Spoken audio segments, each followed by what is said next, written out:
It's snowing in London.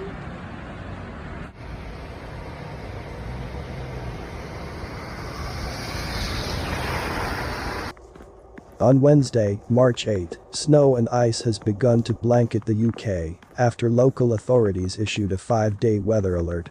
In England, schools as far south as Hampshire have closed due to snow. Train services have been suspended in parts of London, the south, and across Wales, with other services affected by wintry weather across the country. Commuters in south-east London were seen standing on a snowy platform at Pettswood train station.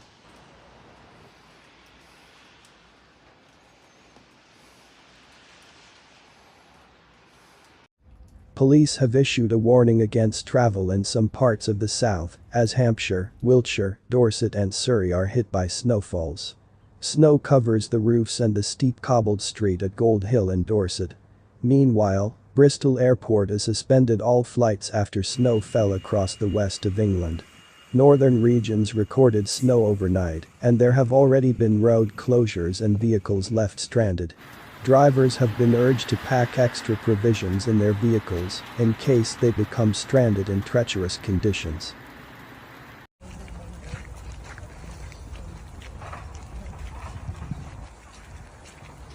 In addition, dozens of schools in the Scottish Highlands and Wales have already announced closures due to treacherous snowy conditions. Yellow weather warnings for snow and ice are in place for the south and east of England, South Wales, Scotland and Northern Ireland until early Thursday. The Met Office also warned that ice will be an additional hazard through the week as regions experience sub-zero temperatures.